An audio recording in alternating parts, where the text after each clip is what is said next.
একজন মানুষ কখনো সুখী হতে পারে না যার ভাবনা চিন্তায় অনেক বেশি প্রত্যাশা থাকে। আর যখন তার এই প্রত্যাশাগুলো পূরণ হয় না, তখন তার মনে ক্রোধের জন্ম হয়। সে এটা ভেবে অল্পতেই রেগে যায় যে আমার এই আশাগুলো কেন পূরণ হলো না।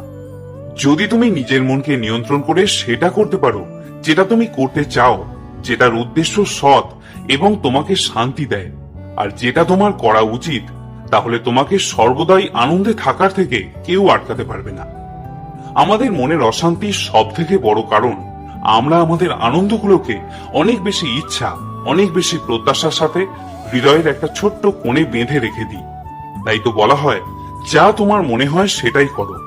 যদি তোমার মনে হয় আমি খোলা আকাশে পাখির মতো উড়ে বেড়াবো, তাহলে তাই করো। নিজের বিচার, নিজের সিদ্ধান্ত, নিজের মস্তিষ্ক এবং হৃদয়কে সরল রেখায় রেখে জীবনে এগিয়ে চলো। শ্রীমদ্ ভগবত গীতা আমাদের আরো শেখায়